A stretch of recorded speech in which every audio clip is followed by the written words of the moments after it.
Hey guys, it's Krista Watson from Krista Quilts here, and on today's video, I'm going to show you how to quilt a continuous wavy spiral with your walking foot. This is such a great design to do on a domestic machine. It all starts off with a practice sample where you can figure out how to make the design, and then I'll discuss how you take it to the full-size quilt shown behind me. So it starts off with your practice sample, maybe a little sketch pad, and a can-do attitude. Pick up a copy of my book, 99 Designs, so you can follow along. Let's get to it.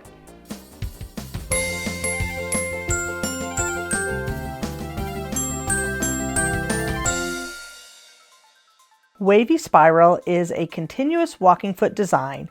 It's number 22 in the book. To quilt a continuous wavy line with my walking foot, first I need to sketch out my starting spiral. I'm using a spool of thread to mark my starting center circle.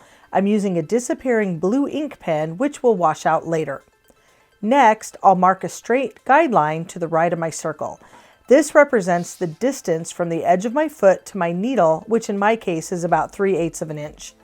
The last step of marking is to sketch out a smooth curve from the top of the circle over to the guidelines. X marks the spot where I'm going to bring up my thread to start stitching. It's at the intersection of my center circle and the starting spiral tail. I'm using my built-in dual feed mechanism with an open toe foot so I can see what I'm doing. My feed dogs are up or engaged, and this is basically the same technique that you can also do with a walking foot instead if you don't have a built-in dual feed. I drop my needle down into that X that I marked, and I'm stitching about 8 to 10 tiny stitches to lock the threads and keep them in place. Once I make my way around the entire circle, I'm going to keep the left edge of my foot next to the previously stitched line. This is going to help set the width of my stitching line that I can follow.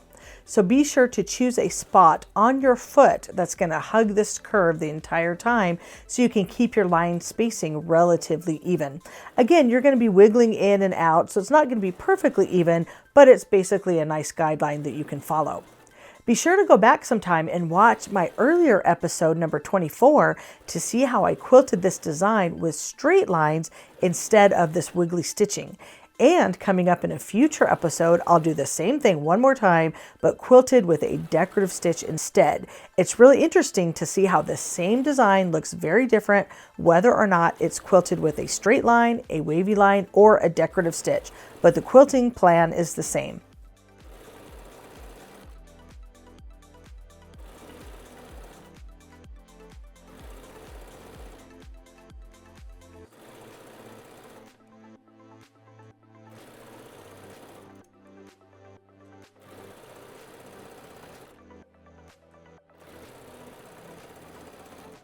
So my machine is set to straight stitching, and I've increased my stitch length to 3.0, but it's wiggling as I move my fabric back and forth. The more I wiggle, the bigger the wiggles are going to be. The less I move, the smaller the wiggles. Let it be fun and organic.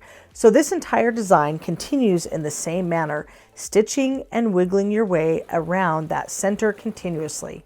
The only difference with this small sample versus a real large quilt is that you're going to stop more often with a larger quilt and reposition your quilt as you go.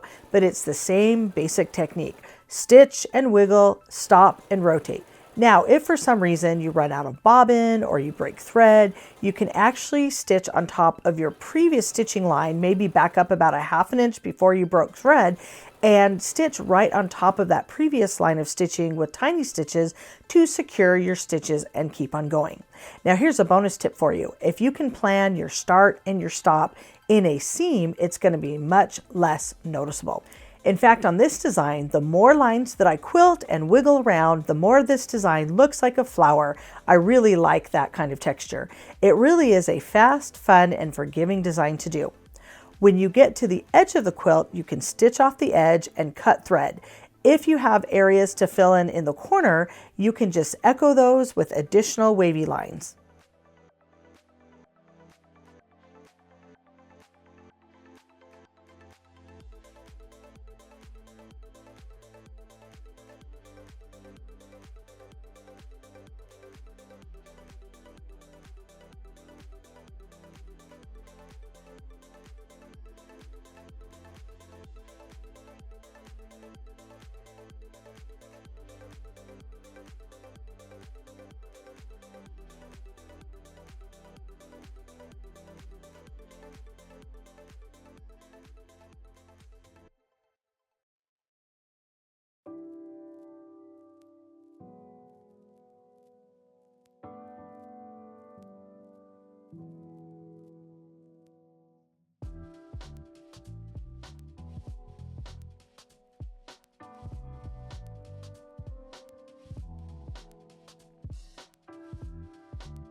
Here's what Wavy Spiral looks like quilted on a small sample.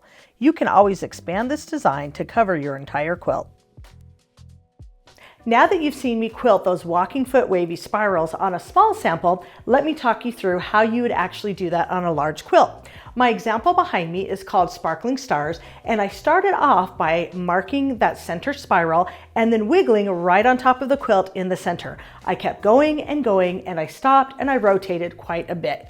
That's basically the Cliff Notes version of how I quilted this, but if you'd like a longer explanation, I have a bonus video for you to watch. I've linked to it in the description box, along with lots of other bonus content, where you can get the pattern, optional kits, all sorts of goodies that are going to really help you on your free motion quilting journey or with the walking foot. What I like to do with these videos is show you different ways to quilt your quilts, and then eventually you can combine them and quilt your own quilts. I hope you're enjoying this series. I'll catch you in the next one.